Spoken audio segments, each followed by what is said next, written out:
Given that tangent beta is equal to square root of 6 over 4 and beta is an acute angle, we need to find the exact value of the remaining 5 trigonometric function. Tangent is equal to opposite over adjacent. So the opposite side to beta is square root of 6 and the adjacent side to beta is 4. Now, we need to find the hypotenuse for the reference triangle, and c squared is equal to a squared plus b squared. Therefore, c squared is equal to square root of 6 squared plus 4 squared.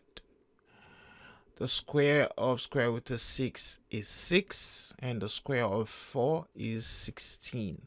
So c squared is equal to 22, and c is equal to the positive square root of 22 because c is a line segment, is a side of the triangle. Now sine beta will be equal to the opposite over the hypotenuse, square root of 6 over square root of 22, which the students can rationalize. We multiply by square root of 22 over square root of 22, and 6 is 2 times 3, and 22 is 2 times 11. Now, square root of 22 times square root of 22 is 22, and 22 is 2 times 11. Square root of 2 times square root of 2 is square root of 4, which is 2, and 3 times 11, 33. So 2 square root of 33 over 2 times 11, the 2 cancel, we get square root of 33 over 11. Sine beta is equal to, in rationalized form, square root of 33 over 11. Cosine is adjacent over hypotenuse. So it's 4 divided by square root of 22. When rationalized, it's 4 times square root of 22 over 22. When reduced, we divide 4 by 2 is 2. Divide 22 by 2, it's 11. So it's 2 square root of 22 divided by 11. Cosecant is the reciprocal of sine.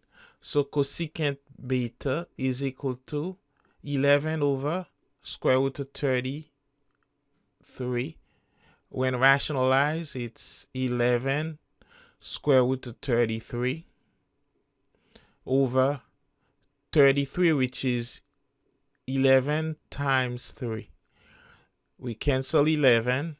So cosecant beta is equal to square root of 33 over 3. Secant beta is the reciprocal of cosine beta. So it's going to be square root of 22 divided by 4. The last one is cotangent beta, and cotangent is the reciprocal of tangent. It's going to be 4 over square root of 6 when rationalized.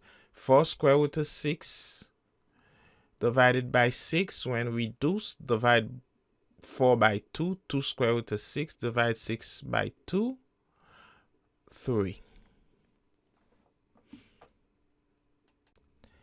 Let's look at the relationship between complementary angles and cofunctions.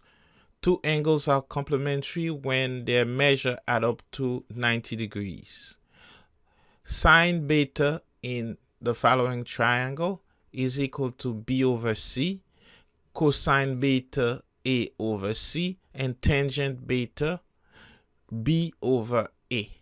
Now for alpha, sine alpha is equal to a over c, cosine alpha is equal to B over C, and tangent alpha is equal to A over B. Now, sine beta is equal to cosine alpha. Cosine beta is equal to sine alpha. And we have the following relationship with the other cos, secant and cosecant. Secant beta is equal to cosecant alpha. Notice that the co appears only once in each equation. That'll help us to remember the relationship between an acute angle and its complementary in the right triangle.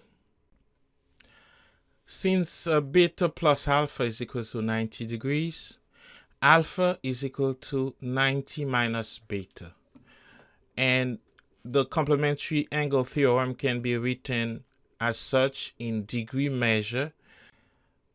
Beta and 90 minus beta for the complementary. And in radiant measure, beta and pi over 2 minus beta for the complementary. Write each expression in terms of its cofunction. Sine 53 degrees is equal to cosine 90 minus 53 degrees. Sine 53 degrees is equal to cosine 37 degrees. Cotangent pi over 3 is equal to tangent pi over 2 minus pi over 3.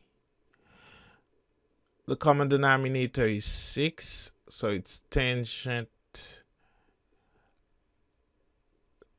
3 pi over 6 minus 2 pi over 6.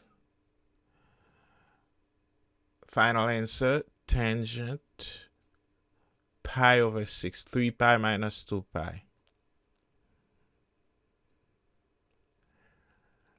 Secant 28 degrees is equal to cosecant 90 degrees minus 28 degrees.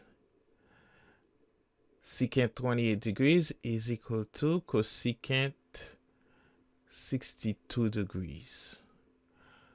Cosine 2 pi over 7 is equal to sine pi over 2 minus 2 pi over 7. Sine, the common denominator is 14. 7 times 2, 14. 7 times pi, 7 pi. So 7 pi minus 2 times 7, 14. 2 times 2, 4 pi. So cosine 2 pi over 7 is equal to sine 7 pi minus 4 pi, 3 pi. The answer is sine 3 pi over 14.